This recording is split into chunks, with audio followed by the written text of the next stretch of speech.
Hello, everybody. Thank you for joining us. I'm Florent Saint-Clair. I'm Chief Operating Officer for Dicom Systems, and I'll be your host today for this conversation that is co-produced by RSNA.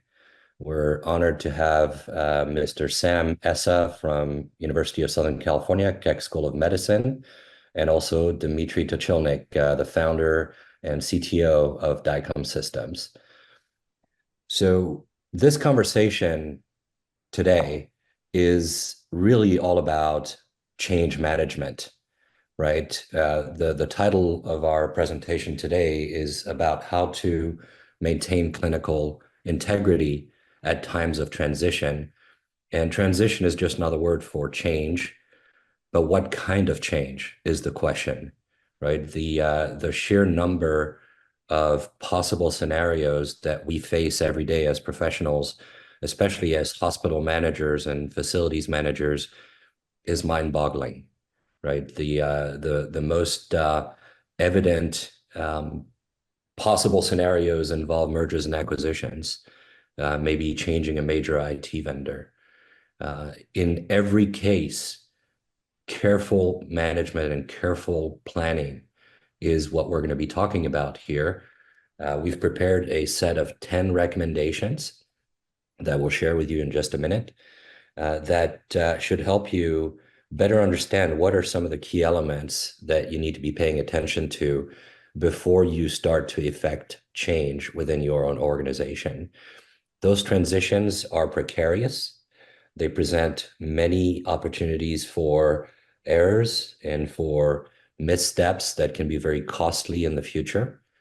Some of those costly mistakes, as some of you may hopefully or may not know, involve ransomware attacks, cybersecurity attacks, vulnerabilities that you never even knew about because those transitions represent, in some cases, some dangerous unknowns.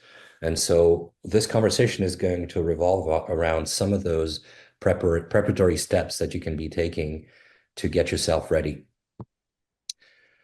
So I typically like to talk about change in terms of an archaeological dig. When you prepare for change, for any kind of a transition, it's really tantamount to becoming an archaeologist and digging and understanding your organization at depth that you were not even involved with 10, 15, 20, 30 years ago. The IT organizations that we as vendors encounter are not unidirectional, right? There are interfaces that go in all directions. And the discovery process is very similar to what I'm showing on screen now, which is the concentric circles, the cross-section of a tree, with the most recent IT acquisitions at the center and the oldest acquisitions that are still part of the picture on the outer parts of this picture, right? A system that may have been purchased 30 years ago was not well documented, but is still chugging along and adding value. Well, if you're going to yank something out without knowing what it does, what's the possibility that you're going to harm patient care? It's very high. And so let's examine some of the real world scenarios, and I'm going to invite Sam to talk about this a little bit. What I'm showing you on screen now is a real world East Coast based academic medical center that's quite large. They process about 1 million plus exams a year to give you an idea of scale. And the discovery process, what this picture shows is that just the imaging enterprise alone has a sheer number of unique vendors that are used by different ologies, but all doing imaging stuff in excess of 40, 45 vendors and growing, right? Because we're adding new AI vendors on a nearly monthly basis now. And so one of the key challenges I would like for you, Sam, to address here is not strictly how do you manage this stable of vendors, but how much collaboration can you possibly have? Because if you look at the bottom of the screen, this particular academic medical centers, which is not USC, by the way, has 9 unique departments that are all in charge of different aspects of imaging, and they don't always talk to each other, right? So if you're going to effect change, like a fundamental large scale transition at USC, for example, what do you have to do to ensure that you don't leave any stones unturned and break something really vital to patient care? Go ahead, Sam. Absolutely. Thank you, Florent. Thank you for the RSNA and Dicom team for this wonderful event. So I'll I'll provide you an example with recent transition we had at USC with acquiring another hospital, for example. As you mentioned in the first picture is really dig and learn as environment. Learning your current environment is key for success. Understanding all your different systems, how does they function, system structure, how's your current data modeling, all the different integrations. Your current network infrastructure is the key for success. Documentation comes a really big part of all your healthcare imaging ecosystems and imaging systems to know how's your current workflow is designed and operating, so you can know what to expect during the transition and be able to plan for a smoother transition for continuity of patient care and integration. Thank you, Sam.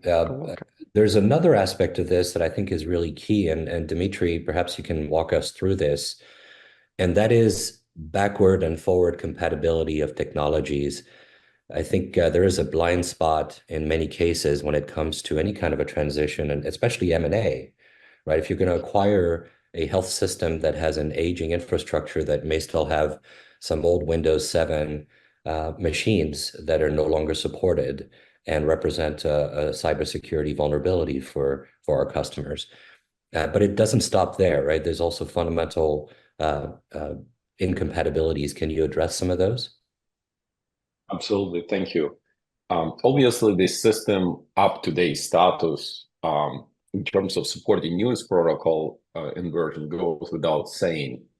When you implement new state-of-the-art system and using new protocols, and you have to make sure there is a legacy compatibility there as well. New vendor and software developer, there is no, I understand there is no point for them to support all type of legacy systems. So they use the latest technology that exists today. So for example, I would like to bring up compatibility between legacy and still today's protocol like HL7, Dicom, IPv4, and make sure that they correlate with new industry protocol like FAR, Dicom, and IPv6. When you install the state-of-the-art system, you need to make sure they can communicate with all the legacy system and other system that's still in place. They're not necessarily legacy. They might be on your production for a while. You see how many different system we have on the current diagram you display. So in that event, you need to make sure that there is tools in place for that compatibility to exist, so you can transfer that protocol back and forth from, let's say, from Dicom to Dicom Web, from HL7 to FAR and back and forth. And with the security, with the increased security lately, you want to make sure that you have the compatibility between Dicom Web, let's say, transmission, a secure transmission to your whatever the protocol your current system uses. So that's very important. Certainly. Another interesting aspect of this is, and you'll notice in this area on the left side, you've got your EHR ecosystem. And on this side, you have actually a lot of chaos. The historic buying pattern, purchasing pattern, procurement pattern for imaging is kind of siloed, right? Cardiology will go and do their own thing. Radiology is the largest user of imaging, but everybody is sort of expected to do what they can with what they've got, right? And so the result is a pretty chaotic picture on the imaging side. And transitions are an opportunity to bring a little bit of order to the chaos, right? So I like to distinguish between this side, which is the EHR, and this side, which we really as an industry should start called the IHR, the imaging health record, right? Anything imaging should really be very cohesive. So it's an opportunity for you to establish, an interoperability layer that will bring that order to the chaos. So let's briefly go back a step up and talk about some of the transitions that a health system may undergo at any given time. And believe it or not, some of them may go through all of these, right? I have no less than 10 different ways to look at transitions on the screen here. But a health system may be going through an M&A transaction. Few people think about the reverse, right? You think about two health systems coming together, but what about a divestiture? What about an unmerger? What do? You have spent so much time and effort bringing the two health systems together over a period of potentially 3, 4, 5 years, and something goes wrong and you have a governance issue at the top and you decide to part ways. We saw that a few years ago on the procurement side when Stanford and UCSF built a joint venture in the Bay Area to become sort of a GPO, a group purchase organization of their own. Well, guess what? It took a lot of work to bring them together, and it took a huge amount of work to take them apart as well, right? So, Sam, could you address that a little bit from your perspective? I'm sure you've seen both of these things happen in your tenure at USC, but we'd love to hear your perspective. Yeah, absolutely. Thank you, Florent. So, being in the industry for almost 20 years, I have been through many transitions from M&A affiliation, adding new systems, taking systems away. And with any sort of transition, it is very important and vital to have some sort of a transition committee. Transition committee plays a key role to decide how are we gonna manage the transition, what is needed. Transition committee should encompass people from the entire enterprise: imaging, IT, InfoSec, finance, integration, network, to provide guidance through the process, do the proper assessment, planning, discovery. Also decide which tools you are going to need during the transition. For example, with an M&A transition, you are going to be dealing with converting Dicom, HL7, multiple EMR systems, and multiple PAC systems. You need to decide of how are you going to do the data modeling, Dicom integration, HL7 integration, and what are the tools you need to perform all of this, not only from the imaging side, from the clinical side, integration side, network, and the whole entire ecosystem to be able to ensure you have continuity of patient care. So, for example, you need to account for what happens if you have a stroke patient. So it goes back to discovery, assessment, and understanding your own workflow. And for example, what involves the transition, for example, an M&A or adding a new site or a new affiliated site, or a hospital. As I mentioned, continuity of patient care, and one of my previous doctors says all it takes is one image to save a patient life. So, for example, if you have a stroke patient, when you are adding a new hospital or retiring a system, what do you do with your STAT patients, with your stroke patients? We all know stroke patients, you have to scan them right away, and we all rely on outside reading partners and outside vendors. So you have to know, how are you going to maintain this? How are you going to manage your downtime, your entire health system, and specifically imaging workflow? That's where the transition committee plays a very important role in deciding all these factors, work and governance, deciding the flow of the transition, different phases, and whatnot. Thank you, Sam. You're welcome.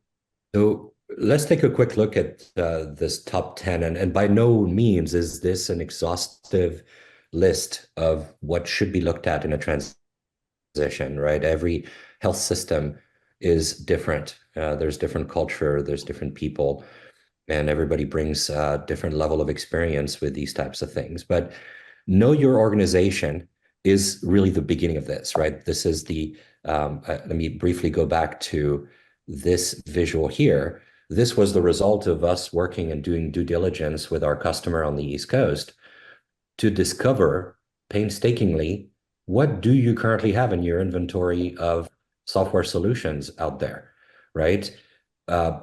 One experience I can recall about 20 years ago, Stanford Healthcare went through a process of outsourcing their IT function to Perot Systems in Plano, Texas. I don't know if any of you will remember that far back, but they implemented Epic, and the organization that implemented that for them was Perot Systems. They're the ones that won that contract with Stanford Healthcare.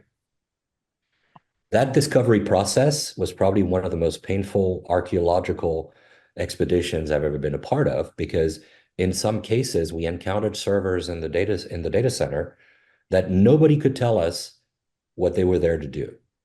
And literally the only way for us to figure out what that server did was to unplug it and wait for the complaints to start coming in.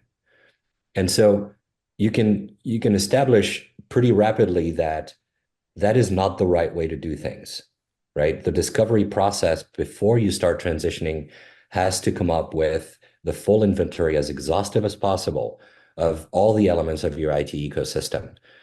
And then, as Dmitry pointed out earlier, you want to watch out for things like IT obsolescence and cyber vulnerabilities.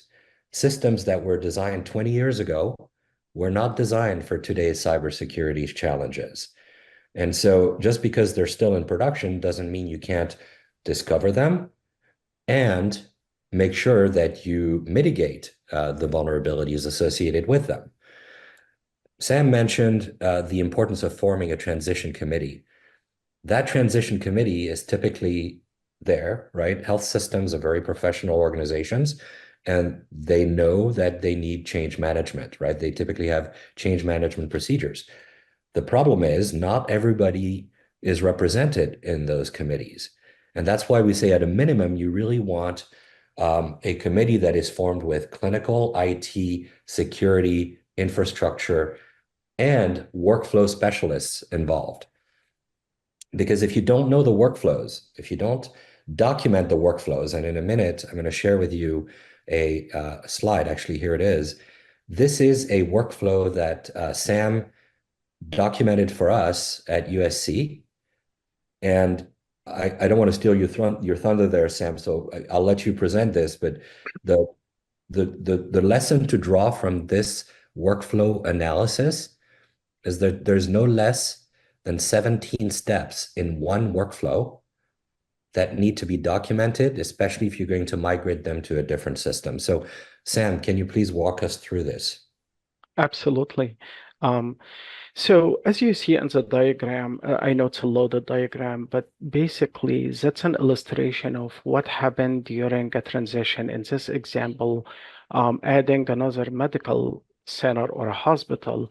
Again, as I mentioned, you will have probably end up with multiple EMRs, multiple imaging systems. And as a daily operation of hospital is you need to maintain the workflow.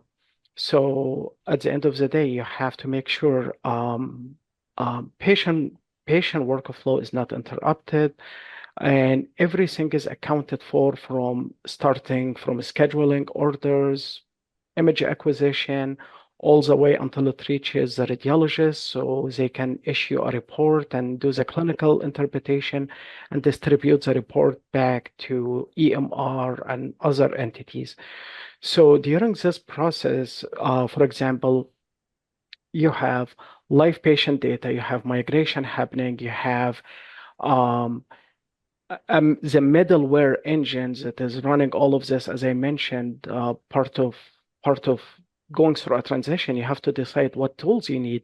And in our scenario, we actually decided we needed a middleware DICOM engine to manage all the patient traffic integration and transformation. So in this picture, you see live data being migrated, Dicom HL7 being transformed before it reaches to the enterprise system. So you could easily count 15 or 17 steps for each patient workflow.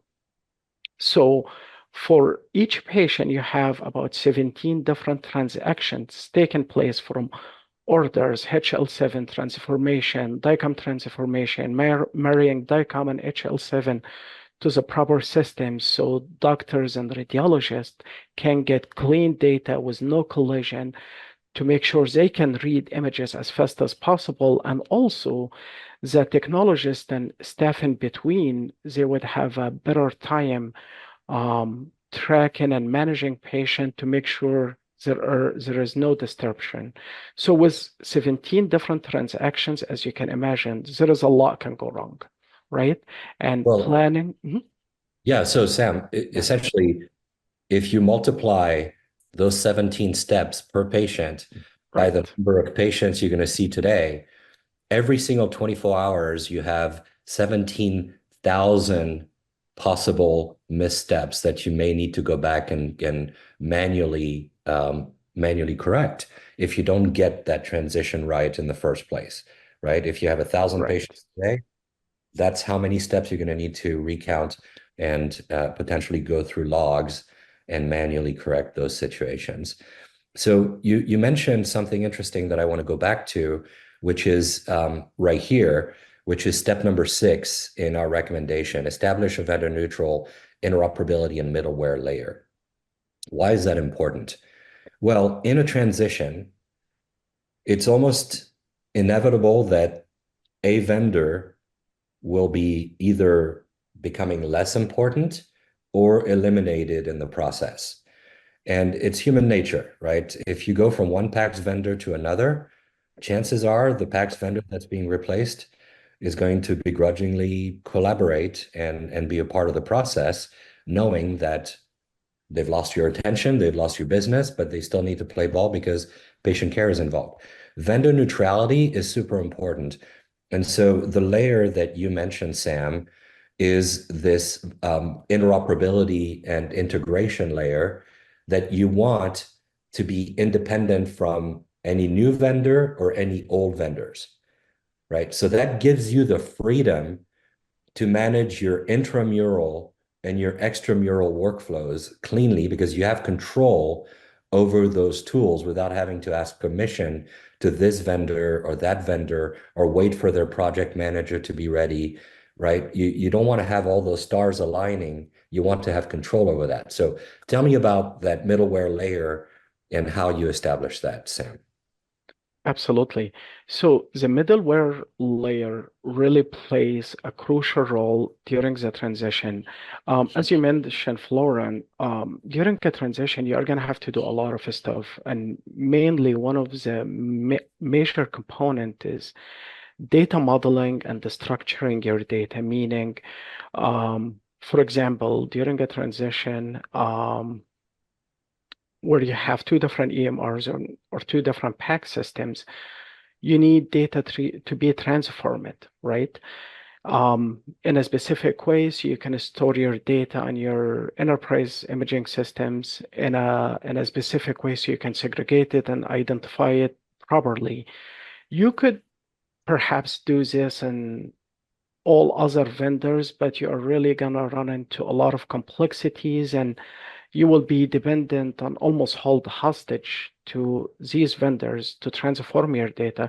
Versus the route we decided to go is to have a middleware engine to ingest and transform and distribute the data to other imaging systems. As you see on the right side where it says imaging applications, all these imaging applications, it's important to keep the data clean and clear. Make sure you don't have any MRN collisions.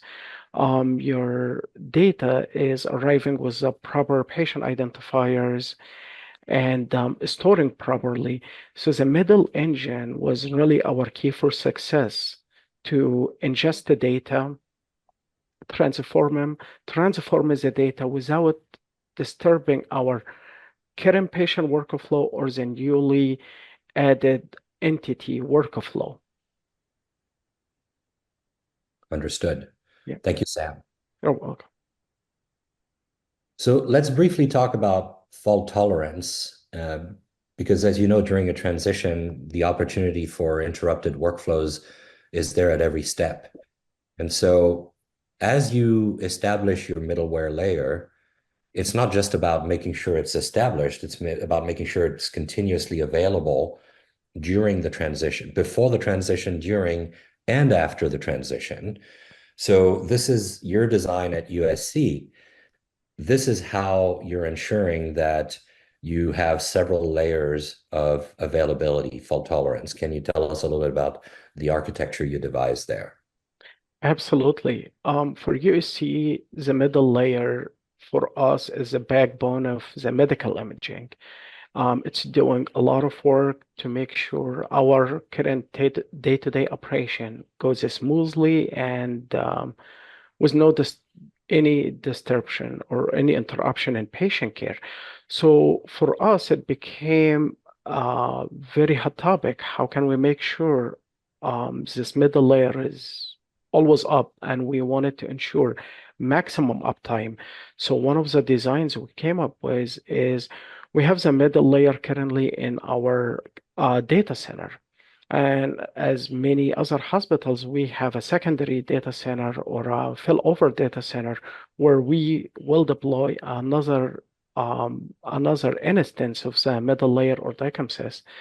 And to ensure maximum uptime and optimal high availability, we will be deploying another instance on the cloud. As you are probably aware, cloud deployment is becoming a hot topic right now, and we are actually one of the things we're talking about at USC is starting to utilize cloud for medical imaging. So this would be one of the designs we will be implementing. Understood. And hopefully we have a few minutes to talk about AI deployment and orchestration in this conversation. I wanted to turn our attention to another aspect of transition, which is the importance of compartmentalization among functions, right? So let's say you're going through a transition, you're absorbing another health system, they have their own infrastructure, you have your own infrastructure. Here, you've actually architected this not just for fault tolerance, but also for functionality fault tolerance, right? You've actually segregated migration work from enterprise Dicom modality work list, and you've also segregated the Dicom routing and the ability to bring in outside images as well, right? So what does that achieve is that if, for example, we have an issue with Dicom routing, you've ensured that Dicom modality work list is still available, even though the infrastructure running routing is down for whatever reason. You know, if the fault tolerance didn't work out, you don't have routing going on, but you can still run patients through because your Dicom modality work list engine is still available. And same thing for data migrations. As you know, a migration, especially if you're going to be doing mammography type images in a migration, doing SCO to BTO conversions, those are computing resources intensive, right? They take up a lot of storage, they take up a lot of bandwidth. And so you don't want your current production routing to be impaired by a data migration of, I don't know, 20 terabytes of data coming in from an outside set of images. So I'm going to ask Dmitry to talk a little bit about the compartmentalization and how that serves our customers. Absolutely. Basically, compartmental approach, and it's equivalent. I would like the analogy with the boat design. It's widely used method to ensure that vessel doesn't sink, right? So even if it suffered damage in one of the area, there are automated damage control, like bilge pump or more automated in the big boats. But you have to, and also you have to test that approach to avoid the design flaw. So usually the recipe for disaster, we all know the Titanic story is, first of all, design flaw and human error. So you want to separate those. In IT, it's a similar approach. You want to segmentation and isolation. So make sure you divide the privilege access, role-based network segmentation, like shown here. So we have different type of cluster. You're responsible for different type of workflow. So also, if you talk about the integrity, safety, and redundancy, obviously essential. So it's important to have procedure for certain situations, specifically in case of outage or disaster, to avoid rely on figuring out as you go. It's not the right approach. So making sure the proper procedure are followed to prevent human error is important as the correct design. In case of compartmentalization, it's what we always suggest for our customer. Even if you can run everything on one cluster, it's really important to divide those workflow, make sure that one workflow, like Florent, like you mentioned, the data migration doesn't affect your production at all. And we have a good blog about it on our website with actually white paper with performance metrics. So if anybody interested, I mean, we'll put it as their resources in the end of the, I think in the last slides, right? Yeah, it's in one of our last slides in the presentation. And actually, that's an interesting transition to talk about. We've increasingly started to support our customers through their move to digital pathology, which, as you know, can be a conundrum for our customers.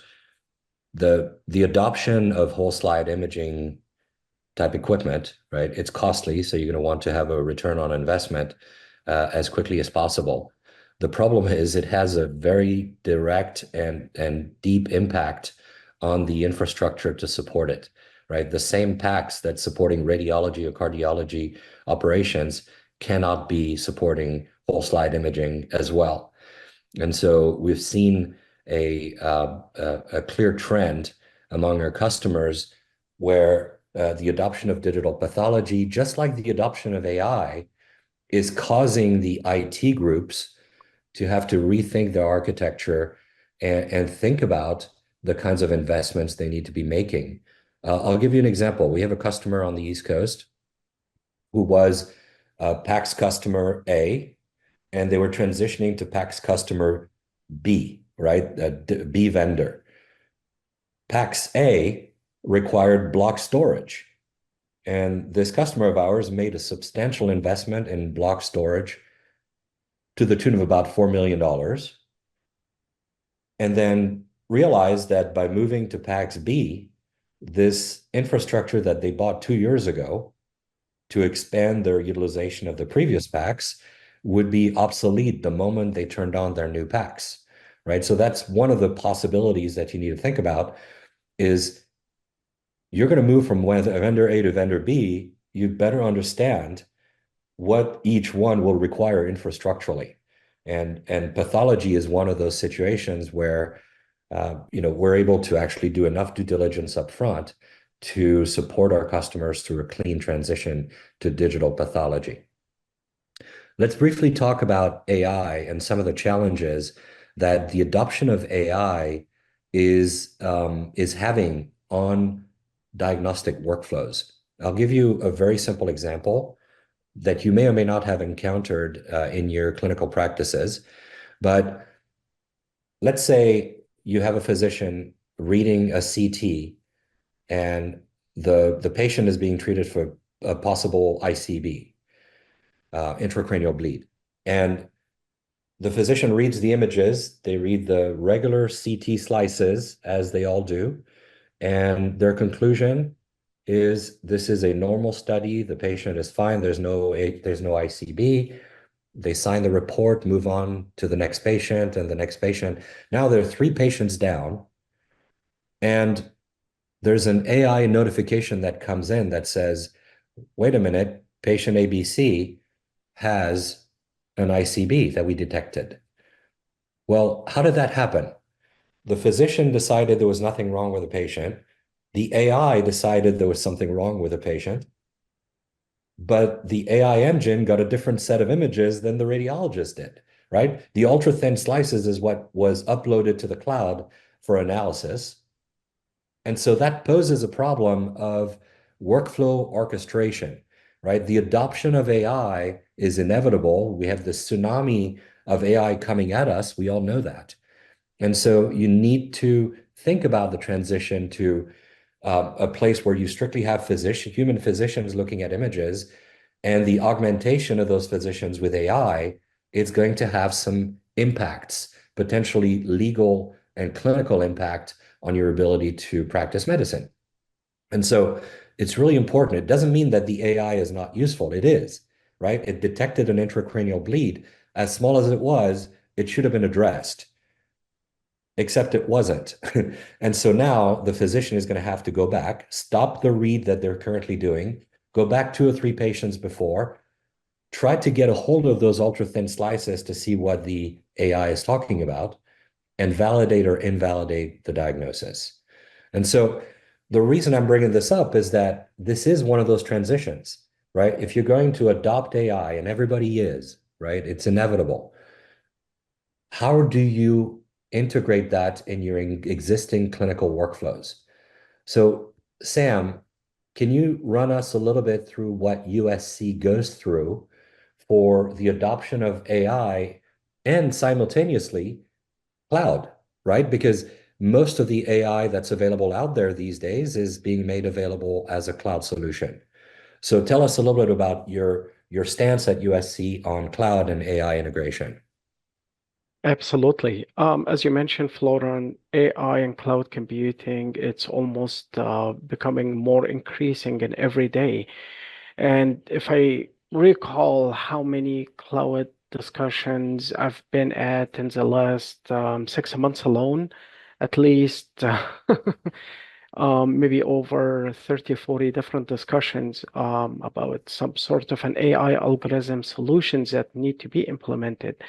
And the key topic was all of these AI and cloud solutions. One, as you mentioned, many of the AI solutions or algorithms are mostly cloud vendors, and the topic always comes in, how are we going to manage and orchestrate the data, making sure we're sending the correct data.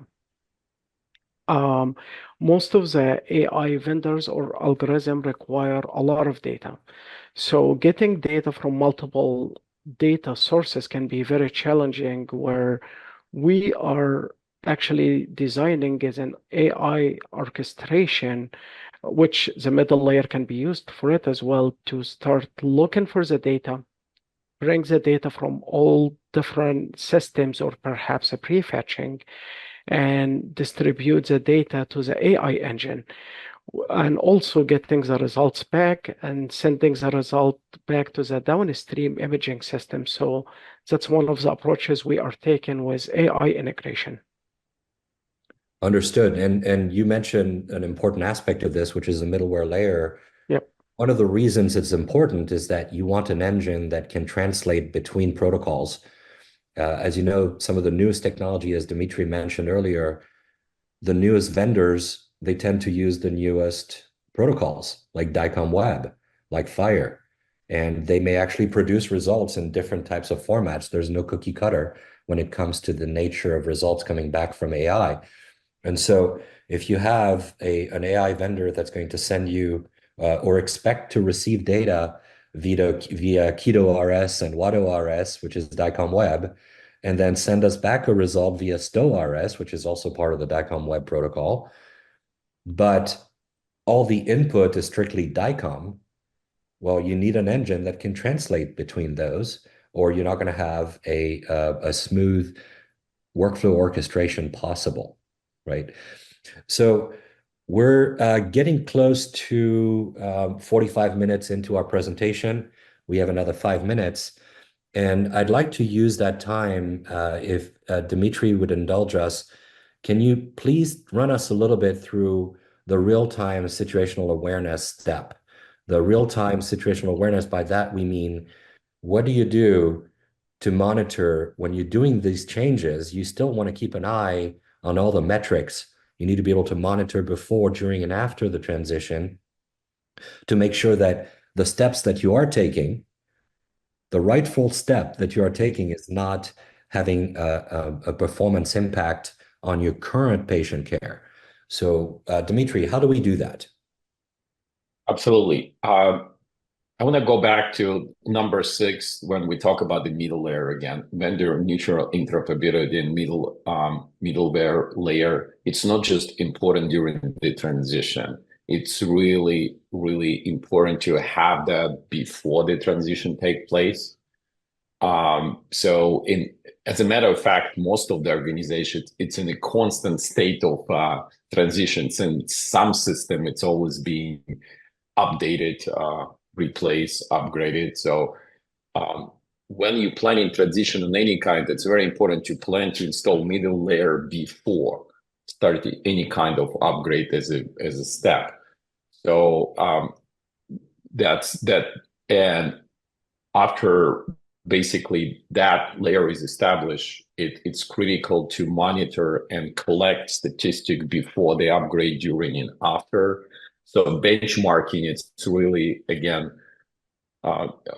this data, very important to monitor, first of all, how the transition, when transition takes place, what if it's how it changed the workflow. So middleware can dramatically improve receiving and transfer speed, for example, but can introduce queuing delay to legacy packs and VNA system if they cannot keep up. So if middle layer didn't exist before, you simply wouldn't know that. You wouldn't have that statistic. You don't know what's going on. So it's really important to compare, so you can really measure the result with the statistical data and benchmarking before and after. And as an example, some of the current system, some of the old system, they didn't have today's technology, like 10 gigabyte network, like SSD disk speed to test with. So you want to make sure that the vendor you introduce, they take advantage of first of all, they take advantage of this. And because those systems were not testing against such infrastructure before. So the vendor must comply with the requirement to basically that requirement to test with periodically test with the latest technology. So if they don't do that, that burden falling on the customer. So, and as a result, we have the good blog about this as well, and that on our website, and it's going to be in the last slide as the resources. Great, thank you. Thank you, Florent. I think there's a clear example of what you just mentioned.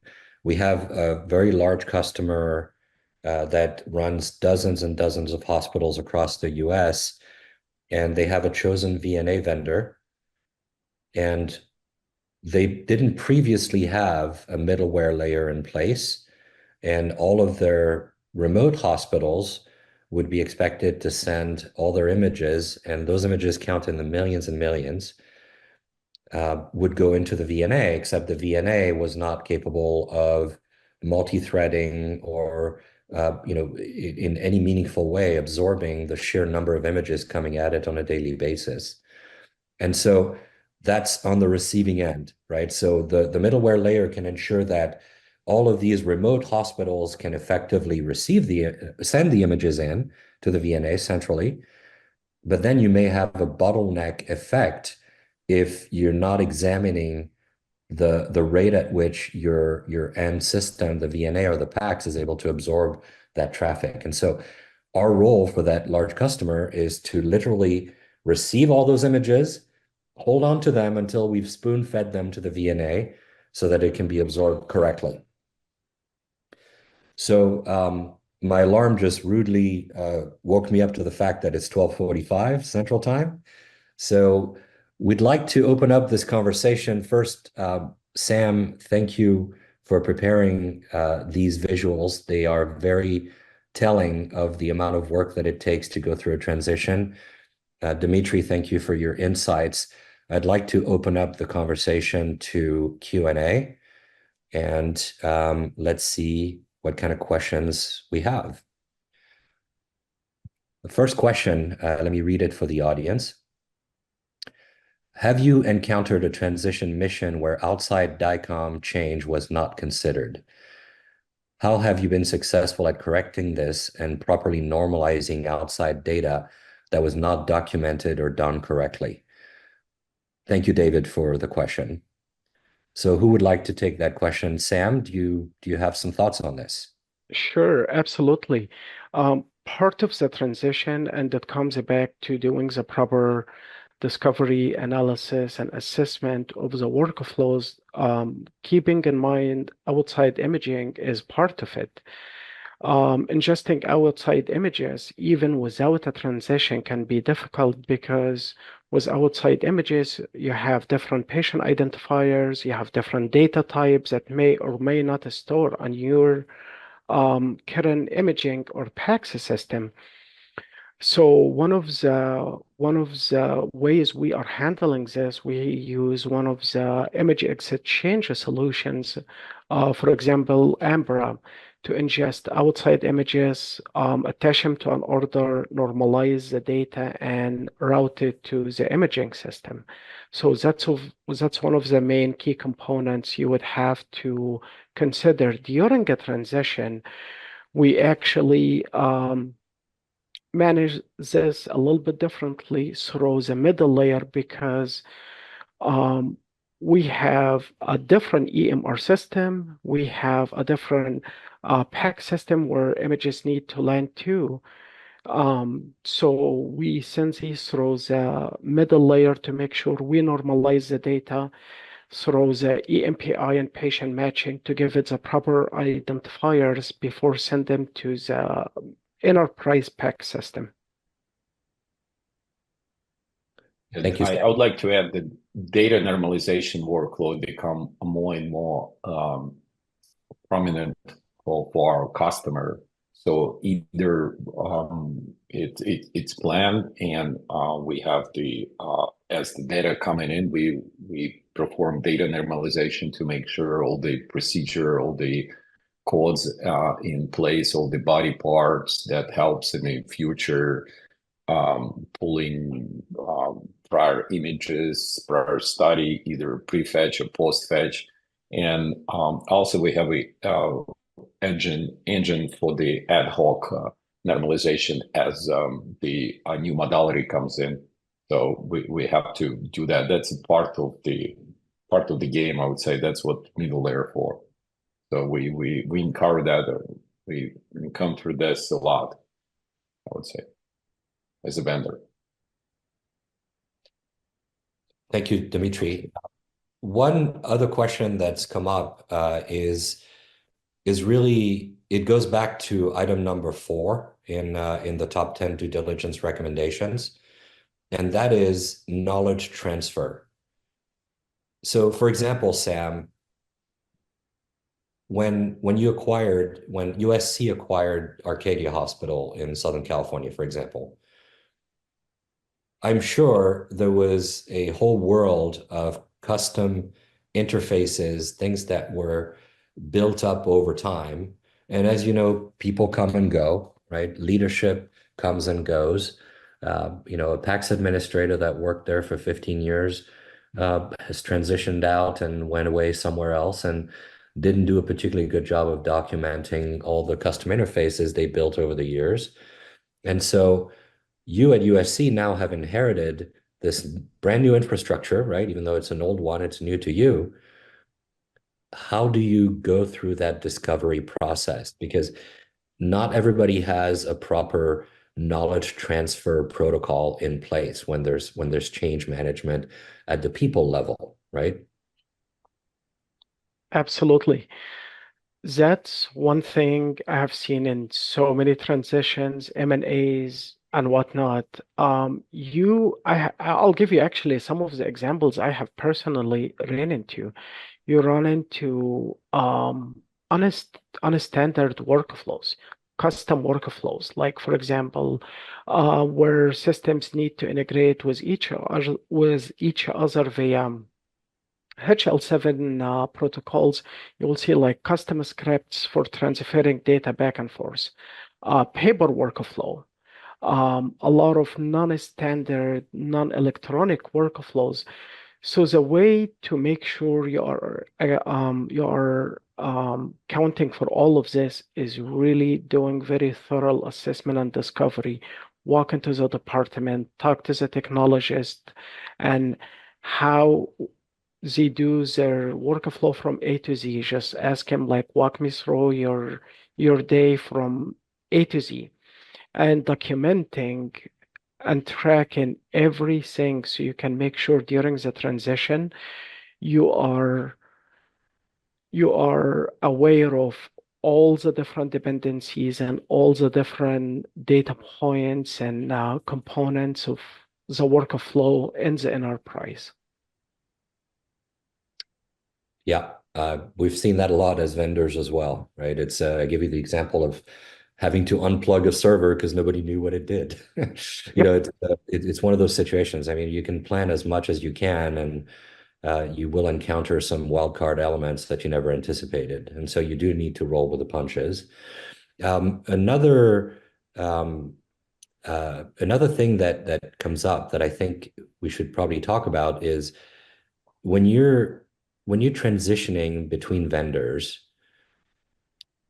how do you ensure that, because you're essentially doing almost like a heart transplant, right? You have a situation A and you're transitioning to situation B. You introduce an interesting concept that I hadn't really thought about because I'm on the vendor side, right? And that is the concept of throwaway work that will inevitably occur in those transitions. How do you minimize the amount of throwaway work that you do? And it's not just about the planning, right? So I would love to hear how USC manages this process and understanding that you need to invest in some throwaway work. How do you decide what's going to be permanent or not? Absolutely. With every transition I've almost been through, I've been in about almost 10 different transitions in my life with so many different organizations. And with each transition, you are gonna have some sort of an interim state. With each interim state, there will be some throwaway work because, as I mentioned, you are going to be dealing with different EMRs or multiple or two, three or more EMR and PAC systems, and you are going to have to build some interfaces and the middleware to manage data normalization, patient matching, multiple patient identifiers, dual MRN, etc. So in order to have less throwaway work, that again comes back to understanding your current hospital workflow and the other new hospital or new system you're adding or retiring workflow. So the better analysis, discovery, and digging is going to result in less throwaway work and less financial impact. Very well. Thank Yeah. you for your insights, Sam. This is invaluable. I would like to ask if you have any closing comments that you'd like to add, things that we may not have had the time to go into in this conversation. Dmitry, same from your end. Any closing remarks? The one thing I mentioned is the importance of the transition committee.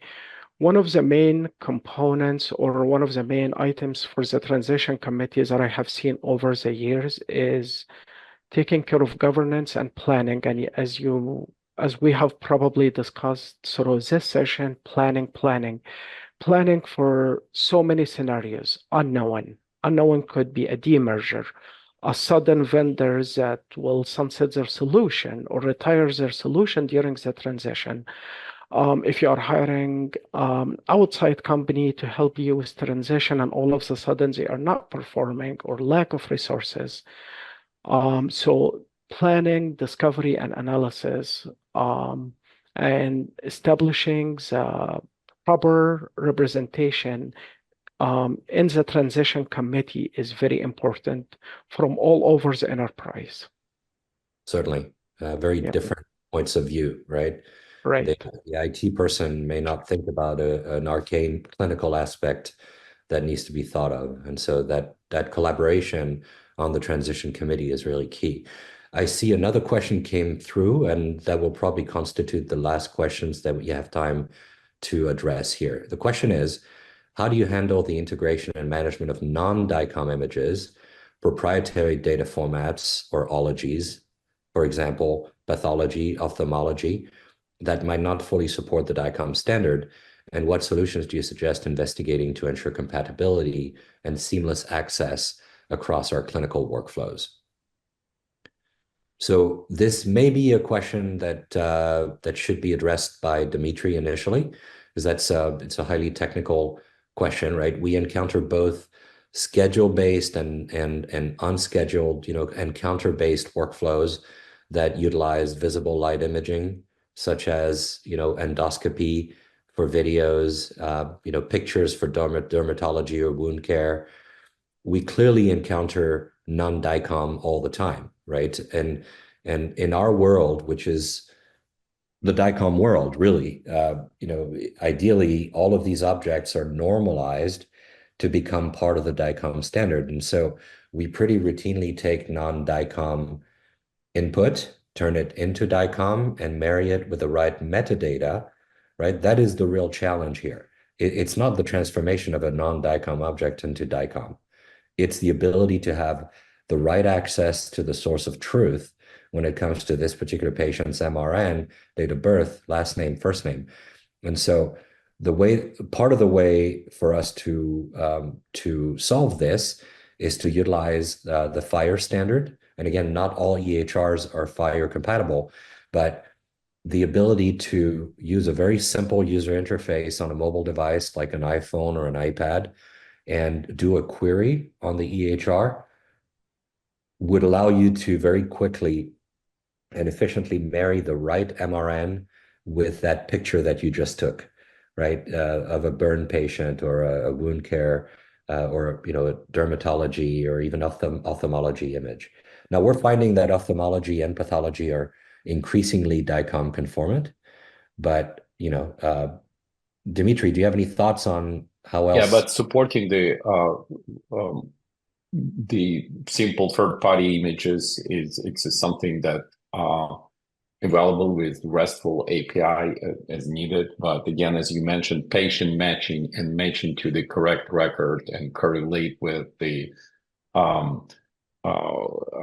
proper study and pull that information from the EMR and integrate with your imaging health record. It is something that middle layer has to be capable to do as well. Even if some of the images are able to, like you mentioned, translate to Dicom or not, you still store the source of truth available where latest protocols available, RESTful API and even Dicom Web have some of the support of the no-Dicom stuff there.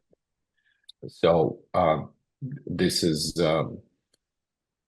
in case of, as mentioned, pathology and ophthalmology, that's what we have increasing number of customers using that for both ologies. Thank you, Dmitriy. Thank you. That was a good that was a really good question, and it's always come up as a part of any transition. So we have another few seconds left in our hour with our audience. So first, I'd like to thank everyone for participating, for your thoughtful questions, and for your contributions, Sam and Dmitry. Thank you so much. Everyone, Thank you. have a great rest of your day. Yep. Thank you.